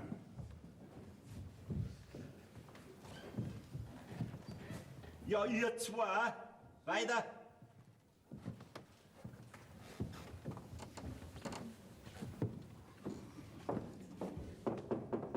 Bauer? Ja? Komm mal einen Moment raus. Ich hab mit dir was zum Reden. Ja? Was ist los, Peter? Reden möchte ich mit dir. Ja, dann red. Ja, das ist ja so. Wir haben doch geredet wegen deinen Enkel, dass nicht aufkommen soll wegen der Bürgermeisterwahl. Und dass wir das Kind in Pflege geben sollten, bis alles vorbei ist. Und dass wir Verwandte finden sollten, die auf das Kind aufpassen, bis die Moni und Rudi verheiratet sind. Und jetzt machst du auf einmal solche Dummheiten. Richtig, Peter, das haben wir besprochen gehabt, gell? Aber das habe ich ganz vergessen jetzt. Ja, ich weiß nicht, ob wir das noch graben können. Glaubst du nicht? Es wird schwer sein. Peter, du bist doch mein Freund. Du wirst schon irgendeinen Ausweg finden, gell? Ja, das schon. Ja, es gab noch eine Möglichkeit. Ja, dann red. Sollte der Schaden nicht sein. Jetzt hör, ich bin doch dein Freund. Jetzt pass auf. Du gibst der Doris das Enkel in Pflege, zahlst dir ein anständiges Kindergeld, sagen wir... 500 Mark im Monat, hä? Was? Ja, das ist angemessen. 500 Mark. Und dann ist alles in Ordnung. Und wegen der Ja, Urschel... die Urschel, die Klasse, die brauche ich ja dann nicht mehr. Ja, warum denn? Ja, die Urschel weiß doch alles über deinen Enkel. Du, die könnte alles verraten. Nein, das war jetzt nicht gescheit, wenn du die weggeschickt hast. Weißt du, Peter, ich hab mir die Geschichte sowieso ein bisschen anders überlegt. Ich hab mir an meinen Enkel jetzt so gewöhnt, dass ich ihn eigentlich gar nicht mehr aus dem Haus lassen will. Und folgedessen bleibt er da. Weil ich meine, ein lediges Kind ist in der heutigen Zeit überhaupt kein Schand mehr, oder? Und die Bürgermeisterwahlen, was das anbetrifft, weil da kandidiere ich einfach nicht mehr. Da habe ich mehr Zeit für meine Enkel und kann mich mehr um ihn kümmern. Die Urschel entlasse ich, brauche ich ihr keine Lohnerhöhung geben. An Rudi brauche ich die Monika nicht geben. Und der Doris und den Kasper brauche ich kein Geld geben. Ja, aber... Nix aber. Genau so machen wir's. Hey, Peter.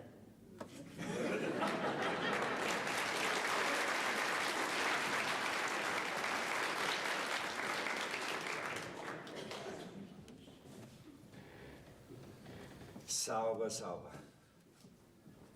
Jetzt schauen wir gut aus. Alle haben sich auf mich verlassen und jetzt geht alles schief. Der Rudi kriegt die Moni nicht Der Kasper und die Doris kriegen kein Geld. Und die Urschel kriegt keine Lohnaufbesserung. Und alle haben auf mich vertraut. Peter, du bist ein Versager. Peter, was ist? Hast du was ausgerichtet? Du hast den Onkel rumgerückt. Kriegen wir jetzt das Geld? Ja, also die Geschichte ist ja so. Aber nix ist mit der Lohnaufbesserung. Ja, dann ist schon alles aus. Alles umsonst, wie ich gesagt hab. Na schaut's, ich hab doch alles gemacht, was ich machen hab können. Ich weiß nicht, was im Bauern sein Schädel nicht gefahren ist. Er ist wie verwandelt. Es gibt kein Geld, es gibt keine Lohnaufbesserung und es gibt auch keine Heirat. Alles abgelehnt. Der Bauer ist in der Opposition. Naja, aber es gibt noch eine Möglichkeit. Was Ja, denn? Peter, was? Jetzt pass auf, Doris. Ich hab mir ganz schön was erspart. Und das Geld leihe ich euch, damit ihr euch ein bisschen sanieren könnt. Ja, aber Peter. Nix aber, das ist mein unumstößlicher Entschluss. Leider wird's mit mir und der Urschel nix. Was? Ja, Urschel, ich hab mir das Geld gespart, weil ich gemeint hab, dass ich die heirate. Und dass wir gemeinsam alt werden. Was habt ihr den eingebildeten Aufmo? Du weißt ja gar nicht, ob ich die möchte. Natürlich weiß ich das. Ja, du hast ja auch keinen besseren nicht gekriegt. Aber jetzt, liebe Urschel, jetzt muss ich wieder 20 Jahre sparen. Ah, vielleicht kriegst du mich nachher. Du meinst, die möchte aus Methusalem? Hab ja nichts mehr von dir. Sagt's einmal, habt ihr die Monika gesehen? Nein, schon lange nicht mehr. Ich kann's nicht finden. Was machen wir jetzt? Ja, wir haben schon alles besprochen. Also, ich hole jetzt mein Sparbuch und das gebe ich euch. Und dann gehen wir auf die Sparkasse, holen wir das Geld ab und morgen in der Früh könnt ihr gleich heimfahren. Weißt du, der Peter leiht uns jetzt das Geld, das wir vom Onkel nicht gekriegt haben. Eine gute Haut, der Peter. Ja, aber ich muss dafür auf meine Flitterwochen verzichten.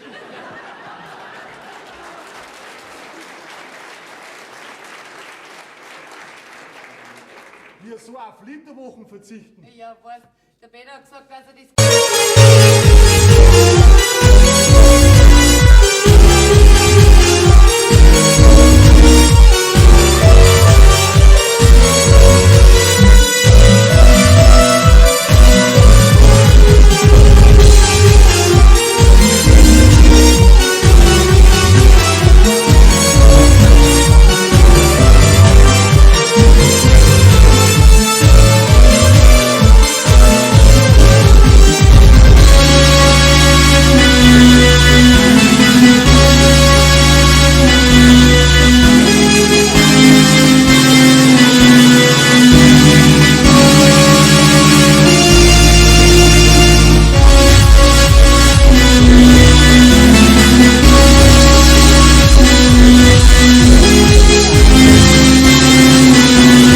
Die Mann auf Gottes Erdboden. Ja, das mag ich, wenn zwei junge Leute sich gern haben. Onkel, das war. Das aufeinanderklappen zwei Menschenpappen, die nach Liebe schnappen. Onkel, wir wollen uns von dir verabschieden. Morgen in der Früh fahren wir heim. Warum habt ihr es denn schon so eilig? Seid zum Vater nicht böse, dass er euch das Geld nicht leid. Warum soll man dem böse sein? Ach, der Onkel kann doch mit seinem Geld tun, was er will. Genau. Auf alle Fälle, Pfiati. Und falls wir uns nicht mehr sagen, Onkel, danke für alles. Ja, Dankeschön für was? Ja, für Kost und Quartier halt nicht. Du Doris, mein Vater hat doch gesagt, dass euch das Geld nicht leid. Stimmt doch, oder? Ach, lass mir das, Moni. Ja, warum denn lassen, wenn es euch nicht leid, sondern schenkt? Okay, jetzt mach keine so Witz mit uns, Moni. Das sind keine Witz. Vater, sagst du, Erna. Da schau her, Doris. Da hast du einen Scheck über 8000 Mark. Den schenke ich dir. Und eine Kurkhalbe schenke ich euch auch noch. Und ein Gockel? Ja, aber.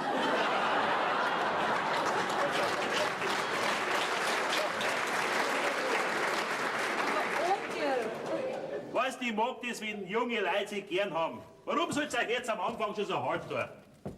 Nein, Bürgermeister, das geht nicht. Das ist zwar nett von dir, aber Almosen nehme ich keine. Entweder wir zahlen das Geld zurück oder wir lassen's. Doris, sei mir nicht böse, aber ich kann nicht anders. Da braucht's kein schlechtes Gewissen haben. Das Geld gehört sowieso der Doris. Ich hab's bei meinem Bruder zu Leihe genommen und ja, ich hab's ihm nicht mehr geben können. Ja, wenn das so ist, dann ist das ganz was anderes. Vergeht's Gott, Bürgermeister, bist du nicht der Kerl. Ja. Doris, sag Dankeschön. Danke. Danke. So, aber jetzt muss ich meinen Stefan trockenlegen, gell? Ja. Gell, ist euch schon zu lang hergegangen.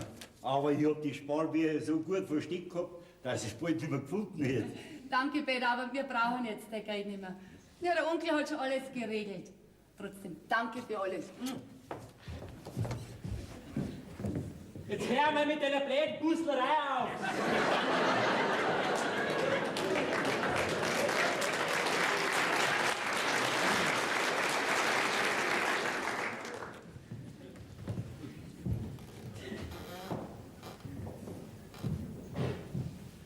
Jetzt hätte ich bald schlecht von dir gedacht. Peter, bleib da. Ich glaub, wir zwei haben noch was zu besprechen. Hast du das gemerkt? Natürlich hab ich's gemerkt. Da wärst doch nicht meiner, dass ich einen Augenblick glaubt hab, dass das mein Enkel ist. Hast du das gleich gespannt? Natürlich hab ich's gleich gespannt. Aber jetzt muss ich da eins sagen. Nein, tu nicht schimpfen, Bauer. Ich gehe in die Rente. Und was ist mit der Moni und mit dem Rudi? Der Rudi und ich werden so bald als möglich heiraten. Ist das wahr, Monika? Ja, der Vater hat nichts mehr dagegen. Ich geh jetzt in den Keller und hol dir den Bierschwiegervater. Ja, das ist Monika, komm mit. Ich fürchte mich so noch. der hat zwar für ihr keine Dummheiten machen da, gell? Ich war ein Skiblät. Ah, entschuldige. Peter, du hast doch zu mir gesagt, dass du in die Renten gehst. Eigentlich schon. Ach so, nur eigentlich. Na, ist schon recht. Weißt, mir hat die Radikalkur nicht geschaut. Ich war ein großer Spinner. Du, Peter, du bist ja. Stimmt es, dass du dein Geld nicht mehr hergeben brauchst? Dann können wir ja jetzt heiraten. Leider nicht, Ursula. Warum? Weißt, ein Rentner kann sich das Heiraten nicht mehr leisten. Leicht, Peter. Das machen wir nämlich ganz anders. Jetzt gebe ich der Ursula um 200 Mark mehr Lohn und dir gebe ich um 200 Mark mehr Lohn. Dann könnt ihr zwei heiraten und ich bin pleite.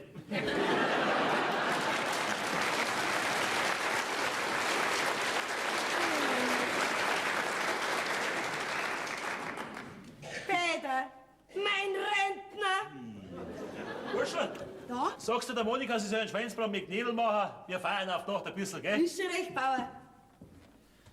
Du, Ursula, die Gnädel magst aber du. Wie du das magst, mein Rentner. Gell, bei ich die Knädeln viel besser machen wie die Monika. Nein, weißt du, größere Hände hast. Oh,